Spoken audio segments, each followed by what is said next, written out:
Want to get New York Today by email? Here's the sign up. It's Wednesday. Weather, partly sunny, with a high in the mid-50s. Alternate side parking, suspended through Tuesday because of the coronavirus outbreak. Mayor de Blasio said yesterday that the coronavirus crisis could cause economic fallout akin to the Great Depression, and also warned New York City residents to prepare for the possibility of a shelter-in-place order within 48 hours of when he spoke. The mayor, who acknowledged that such a move had to be coordinated with state officials, did not elaborate on what an order would look like in the city. A similar directive in California's Bay Area requires people to stay at home except for essential activities. But not long after Mr. de Blasio's comments, Governor Cuomo tamped down any suggestion that a shelter-in-place order was imminent. There's not going to be any you have to stay in your house rule, Mr. Cuomo said on NY1. Get the latest news and updates on the coronavirus in the New York region. Closing square bracket. As of Tuesday, more than 1,700 people in New York State had tested positive for the virus, up from 950 the day before. 923 of the cases were in the city. 16 people had died from the virus in New York State, including at least 10 in the city. New York may need 18,000 ventilators very soon. It is far short of that. Here's what else you should know. In virus hotspot, lining up and anxious at drive-in test center. Defying virus rules, large Hasidic Jewish weddings held in Brooklyn.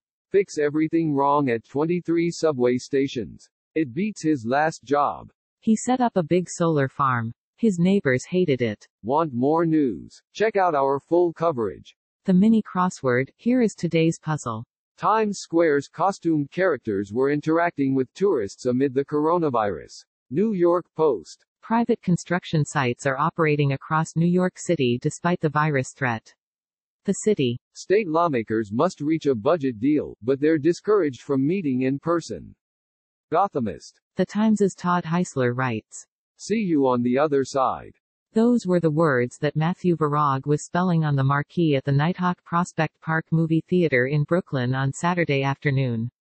It was a simple message, but it was taking longer than usual because every couple of minutes one of the theater's employees stopped him to say goodbye, for now. A few days earlier, Governor Cuomo had announced restrictions on large public gatherings. And then on Monday, New York ordered movie theaters and most other, non-essential business to close down at 8 p.m., sending yet another coronavirus-related ripple through the local economy. Mr. Varag, who founded Nighthawk, had to make some quick decisions without much information. He set aside food from the theater's restaurant for workers who would be going home without a clear idea of when their next paycheck would come. I am trying my best to take care of my employees, said Mr. Varag, who employs around 150 people. We are all in this together. It's Wednesday, take care of yourself and others. Dear Diary. It was 2015, my first holiday season after moving to New York City. I had returned to my West Village apartment after an emotionally bruising Christmas with a few vacation days to burn before the new year started.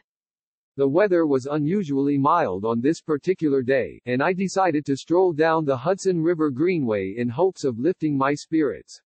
The sky was overcast, but it lent a lovely silver light to my walk, with the towers along the Lower West Side echoed faintly by the outlines of Hoboken and Jersey City across the river. My mood began to improve. Just being on the city streets, I had discovered, was often all it took to cheer and fortify me. When I reached the Battery, I decided to take the subway back up to 14th Street and have lunch at a restaurant in the neighborhood. Sitting on a stool at the bar, I ordered nachos and a margarita and settled in. A tall young woman in a black tracksuit sat down 2 stools to my left and placed her order. She was wearing a large pair of headphones, and she was clearly enjoying her music. When her order arrived, the bartender tapped her gently on the forearm and asked whether she needed anything else. She lifted one headphone. It's all good, she said, breaking into a grin. I'm having a party for one.